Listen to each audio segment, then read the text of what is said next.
জুবিন গর্গের মৃত্যুকে ঘিরে তৈরি হয়েছে নানা ধোঁয়াশা। সিঙ্গাপুরে স্কুবা ডাইভিং করার সময় সঙ্গীতশিল্পী পানিতে ডুবে মারা যান। তিনি সেখানে গিয়েছিলেন নর্থ ইস্ট ফেস্টিভ্যালে গান গাইতে।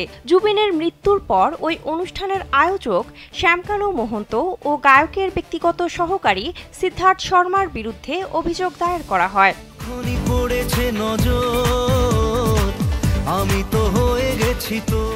এরপর জুবিনের স্ত্রী গরিমা আবেদন জানান সহকারী সিদ্ধার্থ শর্মার বিরুদ্ধে করা অভিযোগ তুলে নেওয়ার। সেই সময় থেকে সামাজিক যোগাযোগ মাধ্যমে কটাক্ষের শিকার হচ্ছেন তিনি। স্যান্ডেলিনা সো, রূপচর্চায় আভিজাত্য। জুবিনের মৃত্যুর 2 দিন পর গরিমা একটি ভিডিও পোস্ট করেন। ভিডিও বার্তায় অনুরোধ করে তিনি বলেন, জুবিনের শেষ যাত্রায় দয়া করে সিদ্ধার্থকে শামিল হতে দিন। সিদ্ধার্থের ব্যাপারে কেউ খারাপ কিছু ভাববেন না। ওকে জুবিন নিজের ভাইয়ের মতো দেখত। ভবিষ্যতে আমার সিদ্ধার্থের সাহায্যের প্রয়োজন পড়বে।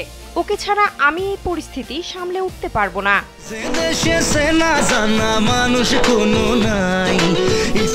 এরপর থেকেই সামাজিক যোগাযোগ মাধ্যমে অনেকেই প্রশ্ন তুলছেন, কেন শোকাহত স্ত্রী এমন মুহূর্তে ব্যক্তিগত সহকারীর বিরুদ্ধে দায়ের হওয়া এফআইআর নিয়ে মন্তব্য করছেন।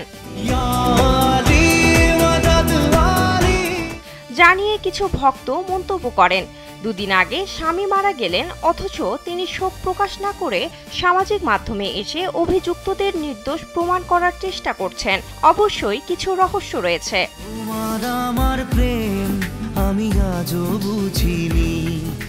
আবার আরেক ভক্ত লিখেছেন, স্ত্রী হিসেবে গরিমার উচিত ছিল জুবিনকে যথাযথভাবে নিরাপদে রাখা। এছাড়া কিছু ভক্তের ধারণা, ব্যক্তিগত সহকারী সিদ্ধার্থ চাপ দিয়ে গরিমাকে ভিডিওটি পোস্ট করতে বাধ্য করেছিলেন।